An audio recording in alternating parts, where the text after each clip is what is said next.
From JBS Studios in Greater New York, this is the JBS News Update with Teisha Bader. I'm Teisha Bader with the JBS News Update for Wednesday, January the 3rd, 2024. As intense fighting continues today in Gaza between Israeli troops and terror group Hamas, the IDF announced a casualty in battle today. He is 21-year-old Sergeant First Class Meron Moshe Gersh. Rockets from Gaza were fired at several southern communities near the Gaza border in Israel today. No damage or injury was reported. Hamas's deputy leader, Saleh al-Aruri, seen as the terror group's mastermind of terror in the West Bank, including reportedly planning the June 2014 kidnapping and murder of 3 Israeli teenagers, Gilad Sher, Eyal Yifrach, and Naftali Frankel, was killed last night in Beirut. The senior leader has been wanted for years by Israel, and Lebanon claims that the drone strike that took him out was carried out by Israel, though there has been no confirmation of this, with Israeli officials not commenting. Both terror groups Hezbollah and Hamas have vowed to retaliate at Israel. The United States today issued a joint statement with 11 other countries on recent attacks by Yemen's Houthi rebels on Red Sea shipping vessels after the October 7th massacre and Israel's war against Hamas.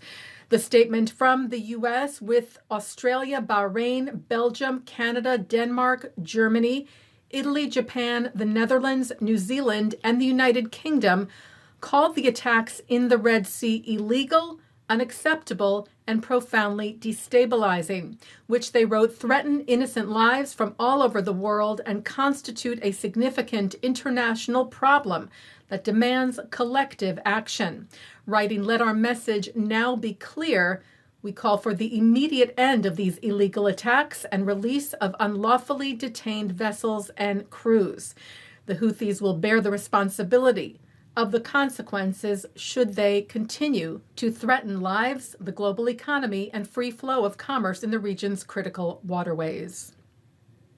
A synagogue in Wrocław, Poland, was discovered spray-painted with the words "Israel criminals and murderers" on it this week.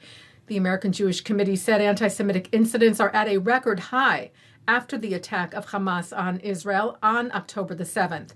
Let's be clear, it has nothing to do with views on the situation in the Middle East. It is pure hatred, and it needs to stop. And in Germany, a monument to the Kindertransport, the trains that rescued 10,000 Jewish children during the Holocaust, which also mourns the estimated 1.5 million children who perished in the Shoah, was vandalized. The European Jewish Congress said the Trains to Life, Trains to Death memorial in Berlin was defaced with white paint, including with an image of the Al-Aqsa Mosque painted on one of the sculptures of a child.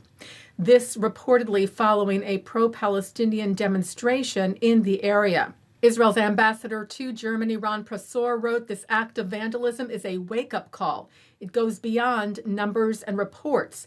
It is an attack on our precious values." Prosor visited the site of the memorial the day after, with the paint now removed, saying this was a shameful act and calling for swift, decisive action against the perpetrators. The people who did this are demonizing and delegitimizing the memory of the Holocaust. Well, the president of Harvard, Claudine Gay, resigned from her position yesterday.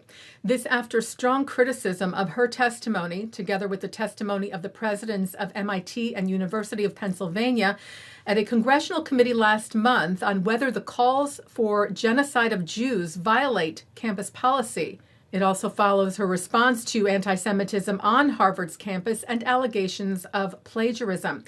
Gay wrote, "It is not an easy decision, but noted it has been distressing to have doubt cast on my commitments to confronting hate and to upholding scholarly rigor, two bedrock values that are fundamental to who I am." She said it was in the best interests of Harvard for her to step down. The Anti-Defamation League said the resignation reminds us that leaders at the highest level are accountable to the highest standards. Whoever emerges to lead the university must embody the highest ideals of integrity and demonstrate moral clarity and total commitment to fight anti-Semitism with zero tolerance in a way we have not fully seen at Harvard. Gay is the second Ivy League president to resign since the congressional testimonies on December the 5th. The first was the president of the University of Pennsylvania, Elizabeth Magill, who stepped down on December the 9th.